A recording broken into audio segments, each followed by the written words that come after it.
Bonjour, la question du jour aujourd'hui, c'est qu'est-ce qui va se passer en France dans les 3 prochains mois?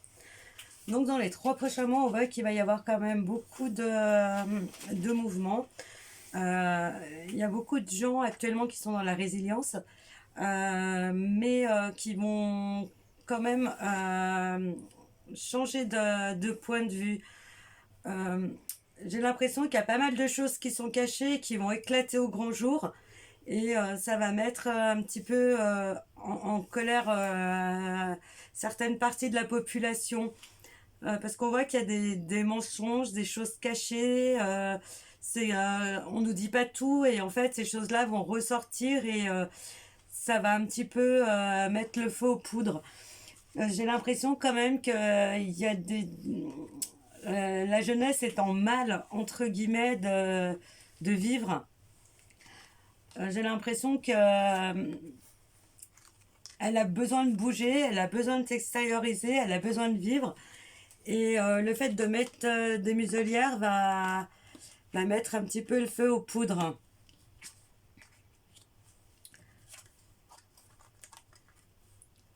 Ouh.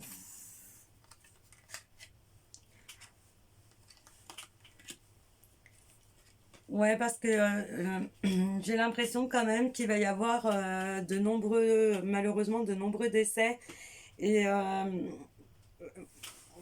il y en a déjà, on nous les cache. Mais à un moment donné, excusez-moi, mais on va plus pouvoir cacher la merde au cochon, entre guillemets. À un moment donné, le tas est tellement gros que c'est plus possible. On nous prend un peu pour des imbéciles et à un moment donné, malgré la sagesse populaire, il va y avoir un petit vent de révolte. Donc en même temps, ça peut me dire dans les 3 mois, mais bon, je pense que c'est dans les 3 à 6 mois. En tout cas, il va y avoir un changement fulgurant parce que c'est comme si on allait essayer de nous serrer la vis encore doucement mais sûrement. On nous serre tout doucement, tout doucement, tout doucement, mais sûrement. Et on veut un petit peu nous faire croire qu'on nous laisse certaines libertés qui ne sont pas réelles en fait. C'est la seule liberté qu'on a, c'est de travailler, de payer et de la fermer. Et à un moment donné, les gens, enfin surtout les jeunes, j'ai l'impression que ils n'arriveront plus à se taire, ils n'arriveront plus à rester dans un bocal enfermé. À un moment donné, ils auront besoin d'oxygène, de vivre et il va y avoir de plus en plus de gens qui vont se rebeller, qui vont même sur leur interdit de sortir, ils vont sortir sur leur interdit de faire des choses, ils vont quand même faire les choses. Là, il y avait, mais par parcimonie. Et là, j'ai l'impression qu'il va y avoir comme une explosion de ce schéma-là. En plus, on va dire aux gens, ouais, mais il faut vous faire vacciner, il faut ci, il faut là. Et en fait, plus ça va aller dans le temps, plus on va se rendre compte que il y a certains vaccins qui ont vraiment des effets très négatifs et qu'on nous cache en fait ou qu'on essaie de nous dire que c'est pas dû à ça, c'est dû à autre chose. Mais à un moment donné, les faits scientifiques seront là, seront avérés et les gens diront stop, arrêtez de nous prendre pour plus bêtes qu'on ne l'est. J'ai l'impression que de toute façon, à un moment donné, l'État pourra plus contenir la foule. Elle pourra plus dire aux gens, bah, ne faites pas ci ou ne faites pas ça. Les gens, ils diront, bah, on fait ce qu'on veut, en fait. On est quand même dans un pays de liberté. Et là, c'est comme si on perdait notre essence fondamentale, en fait. On nous prive de cette liberté, on nous prive de cette vie, quoi. On nous mène quelque part vers la dictature. Et les gens, c'est comme s'ils allaient se réveiller et dire non, stop, plus de dictature. On a le droit de vivre, on a le droit de jouir de ce bien essentiel, de cette liberté qu'on a chèrement acquis depuis un certain temps. Et c'est pas possible de nous faire retomber dans un système féodal, parce que là, on est en train de nous faire retourner dans un système féodal qu'on n'a plus envie d'avoir. Alors, qu'est-ce qui va se passer dans les 3 prochains mois en France, à part la révolte?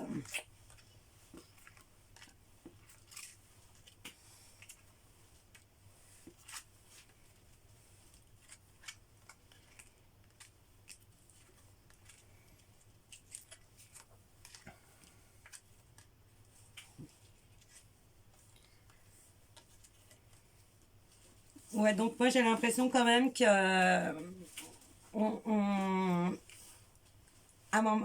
par moment on nous bloque, on nous dit stop, on, on est gentil avec vous, on vous laisse un petit peu de liberté, on vous laisse un petit peu le droit de vivre. Mais en réalité, c'est pas ça qui se passe. C'est en fait, euh, comment expliquer? Bah, c'est comme quand on met un âne dans un parc. On lui met un tout petit parc et on lui dit bah t'es libre, tu peux courir, sauf que c'est un petit enclos comme ça et l'âne il peut juste faire un aller, il a du mal à se retourner pour faire le retour. Et nous on est dans cette situation là, mais comme on est quelque part en plein air, pour montrer l'exemple, on n'a pas l'impression d'être mais si on est cloisonné, on est enfermé, et à un moment donné les gens ils vont donner des ruades comme l'âne dans le sur le parc en disant bah non la liberté c'est pas ça, c'est un grand champ où je peux m'ébattre et courir. Et là, c'est pas en étant comme ça cloisonné, c'est pas de la liberté, ça, c'est de la prison, c'est de la prison ni plus ni moins. Euh, on nous laisse pas l'opportunité de vivre en fait. Il y a le coronavirus, mais il y a des traitements qui existent et qui savent qu'ils existent. De toute façon, j'ai l'impression que ces problèmes-là, c'est une histoire d'argent de toute façon, quoi qu'il en soit. Et en fait, on exige et on veut que il y a un retour en arrière parce que justement les gens prenaient quelque part un peu trop de liberté, un peu trop de se laissaient un peu trop vivre et c'est comme si ça dérangeait certaines couches où ouais on veut retourner au système et ben il y a les grands seigneurs et il y a les serfs. Et à un moment donné, et ben la révolte, elle va gronder parce qu'on n'en est plus là, on n'est plus des serfs, on est quand même des êtres humains et chacun a le droit de vivre comme il l'entend. Et on nous percute dans un système qui n'a pas lieu d'être. Euh, après, de toute façon, visiblement, quand les gens vont se rebeller, on va essayer d'amoindrir les choses, de dire que c'est parce qu'on n'est pas compréhensif, on n'a pas envie de comprendre. Si on comprend très bien qu'à un moment donné, ne nous enlevez pas nos libertés. Après, quand les gens auront protesté, j'ai l'impression que ça ira beaucoup mieux. Euh, Certains vont revenir sur leur position en disant oui, mais vous comprenez, c'était pour votre bien, on essayait de vous protéger, et en réalité, il va y avoir un éclatement vis-à-vis de la foi que les gens avaient au niveau du gouvernement, parce qu'il y aura eu que des mensonges, que de la manipulation. Et suite à ça, il va y avoir un remaniement qui va se faire doucement mais sûrement, où on voit que les choses après s'amélioreront et on arrêtera d'être cloisonné, d'être pris pour des imbéciles. Voilà, ben, j'espère que j'ai répondu à votre question, je vous souhaite une bonne journée.